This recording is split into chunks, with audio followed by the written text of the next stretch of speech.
અમદાવાદમાં બિલ્ડર્સ ગ્રુપને ત્યાં આઈટી વિભાગના દરોડા, કામેશ્વર ગ્રુપ અને દીપ બિલ્ડર્સને ત્યાં સર્ચ, દિનેશ પટેલ અને ભાગીદારોને ત્યાં તપાસ કરવામાં આવી. આઈટી વિભાગના 100 જેટલા અધિકારી તપાસમાં જોડાયા. 30 થી વધુ જગ્યાએ તપાસ કરવામાં આવી રહી છે.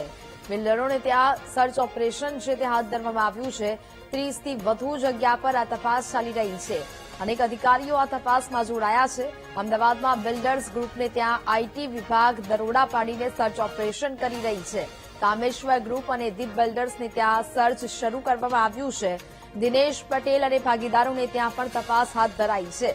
આઈટી વિભાગના 100 જેટલા અધિકારીઓ આ સમગ્ર તપાસમાં જોડાયા છે, ને જેમાં સર્ચ કરવામાં આવી રહ્યું છે.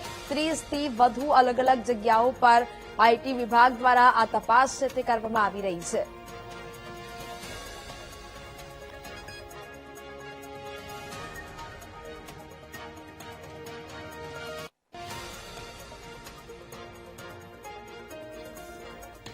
અમદાવાદમાં બિલ્ડર્સ ગ્રુપને ત્યાં આઈટી વિભાગ દરોડા પાડી રહ્યું છે. 30 થી વધુ અલગ અલગ જગ્યાઓ પર આ તપાસ છે તે કરવામાં આવી રહી છે. સર્ચ ઓપરેશન હાથ ધરવામાં આવ્યું. કામેશ્વર ગ્રુપના ત્યાં પણ આ દરોડા છે તે આઈટી વિભાગ દ્વારા પાડવામાં આવી રહ્યા છે. અનેક જે અધિકારીઓ છે તે આ તપાસમાં જોડાયા. 100 જેટલા આઈટી વિભાગના અધિકારીઓ તપાસમાં જોડાયા છે.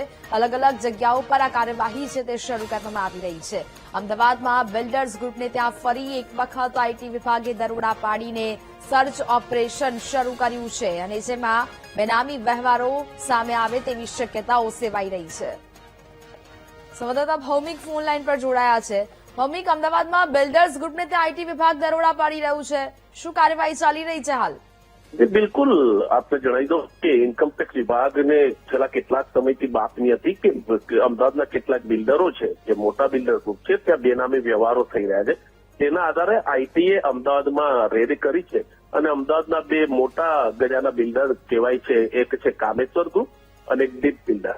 કામેશ્વર ગ્રુપના જે એમડી છે પ્રહલાદ પટેલ, તેના ઓફિસ અને તેના નિવાસસ્થાનને ત્યાં આઈટીની ટીમો પહોંચી છે. તેની સાથે જ દીપ બિલ્ડર જે છે તેને ત્યાં પણ રેડ અત્યારે સવારથી ચાલુ છે.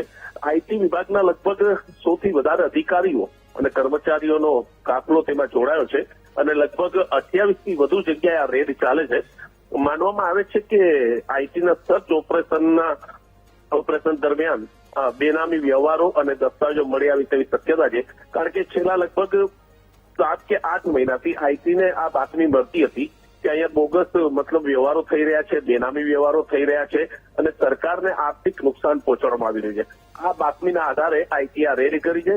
વહેલી સવારથી આ રેડની શરૂઆત થઈ છે. રેડ ક્યાં સુધી ચાલશે તે કહું મુશ્કેલ છે, પણ 100 થી વધારે અધિકારીઓ હોવાથી આ સર્ચ ઓપરેશન વધારે લાંબુ ચાલે તેવી સંભાવના છે. જી બિલકુલ ભૌમિક, જાણકારી બદલ આપનો આભાર.